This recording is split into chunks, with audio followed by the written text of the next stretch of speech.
Hello everyone, myself Swati, Faculty in Statistics. Welcome to the lecture Unit 3 Acceptance Sampling Plans.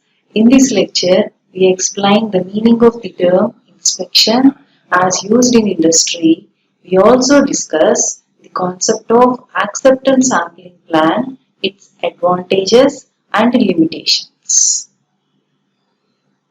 In many situations, the product is so complex that all components or parts of the product are not made by a manufacturer.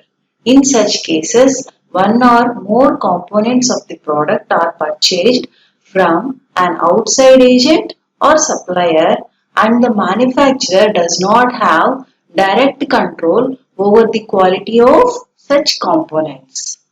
So since the final product is produced by the manufacturer, he or she faces problems such as, so the first problem is how to control the quality of components received from others. And second one is how to ensure that the lots produced do not contain an excessively large proportion of defective products. And the third problem is, do the products meet the desired specifications? So such problems belongs to the category of product control. So product control refers to control the products in such a way that these are free from defects and conform to specifications. In 1920, Arnold F. Dodge and Harry G. Romick developed statistical methods for product control known as acceptance sampling or sampling inspection as an alternative of 100% inspection. Nowadays, a product control is achieved through acceptance sampling. Inspection. When a manufacturer produces a product or buys some parts of the product from outside agents or suppliers, he would like to ensure that the final product is as per specifications. For this purpose, he inspects the lot at every strategic point. The method of checking, measuring or testing one or more quality characteristics of the product or the parts and determining whether it satisfies the required specifications or not. So this is called inspection. And the inspection is of two types. First one is inspection of variables and the second one is inspection of attributes. So first one is inspection of variables.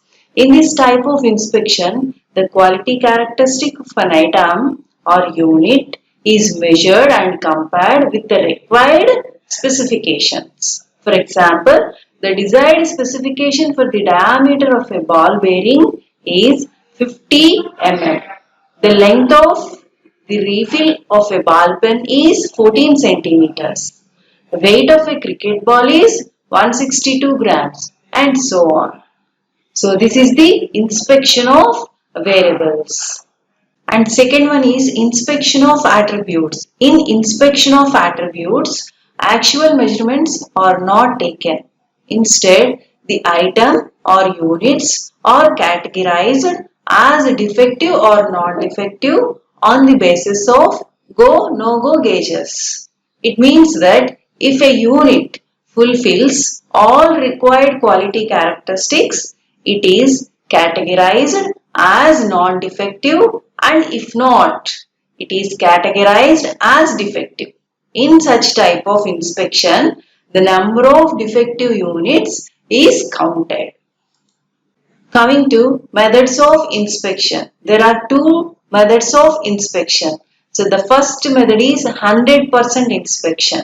In this method of inspection, each and every item or unit of a given lot is inspected. A decision regarding the quality of the entire lot is taken on the basis of all inspected units of the lot. This procedure needs huge expenditure of time, money, labor and resources. Also, if the product is such that it is completely destroyed under the process of inspection, for example, a cracker, ammunition, etc. So then in such type of cases, 100% inspection is neither practical nor economical. So, and the second method of inspection is sampling inspection. So, in sampling inspection method, some items or units, so that is called a sample, are randomly selected from a lot in such a way that the selected sample is a true representative of the entire lot. Then each and every unit of the selected sample is inspected. A decision regarding the quality of the entire lot is taken on the basis of the information obtained from the sample units. Let's first define acceptance sampling plan. A sampling inspection in which a decision about acceptance or rejection of a lot is based on one or more samples that have been inspected is known as acceptance sampling. In other words, acceptance sampling is a technique in which a small part or a fraction of the units or items is selected randomly from a lot and the selected units are inspected to decide whether the lot should be accepted or rejected on the basis of the information provided by the sample inspection. So, for example, suppose a manufacturer of cricket balls supplies them in lots of 500. A buyer wants to inspect 20 balls from each lot before accepting the lot and takes a decision about acceptance or rejection of the lot on the basis of the information provided by this sample. So this is an example of acceptance sampling because the decision about the lot is taken on the basis of the sample. So here we have to consider another example also. Suppose a mobile phone company packs the mobile phones it produces in lots of 100 units. To check the quality of the lots, the quality inspector of the company draws a random sample of size 10 from each lot. He or she takes a decision about acceptance or rejection of the lot on the basis of the information provided by this sample. So when a lot is rejected on the basis of the acceptance sampling, it does not mean that all units of the lot are of no use or all units are defective. So this means that all units of the lot have been carefully examined and the defective units have been either repaired or removed.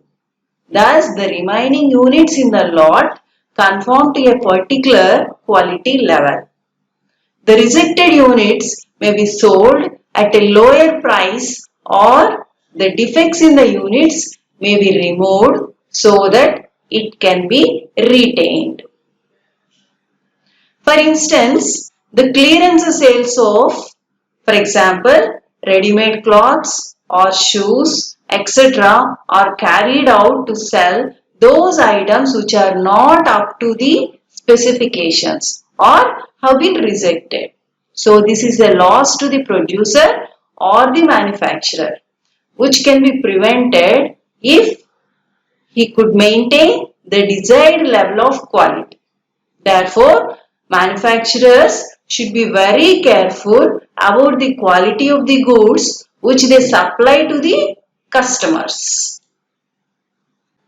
We can now answer the question, what is an acceptance sampling plan? An acceptance sampling plan is a specific plan that clearly states the rules for sampling and the associated criteria for acceptance or rejection of a lot. Acceptance sampling plans can be used for the inspection of manufactured units, components, raw materials, operations, and next one is materials in process, supplies in storage, maintenance operations, data or records, and administrative procedures. Acceptance sampling has many advantages.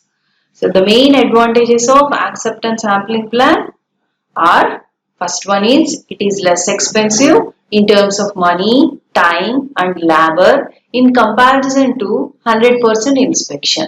Second one is for items which cannot be used after single inspection, so such as crackers, bulbs, tube lights, food, etc. 100% inspection is not practical. Sampling inspection is the only way for inspecting such items.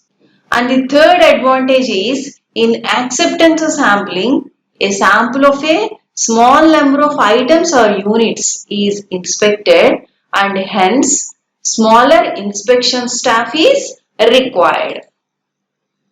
And the fourth one is in many cases acceptance sampling provides better outgoing quality.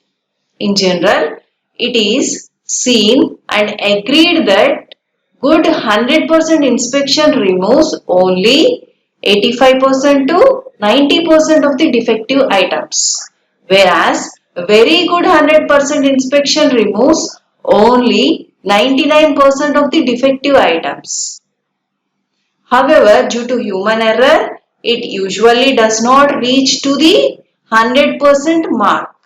In other words, we can say that 100% inspection is not always reliable because it involves too much routine work for the persons inspecting each and every item. Due to this, defective items may also be labeled as satisfactory and may also be accepted at times when these persons are distracted.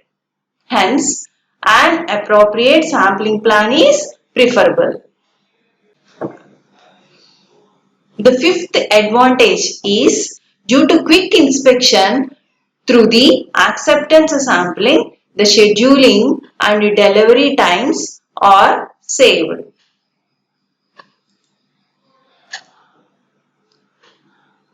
And limitations of acceptance sampling. So first one is, since in acceptance sampling the entire lot is accepted or rejected on the basis of conclusions drawn from one or more samples, there is always some risk of making wrong inference about the quality of the lot.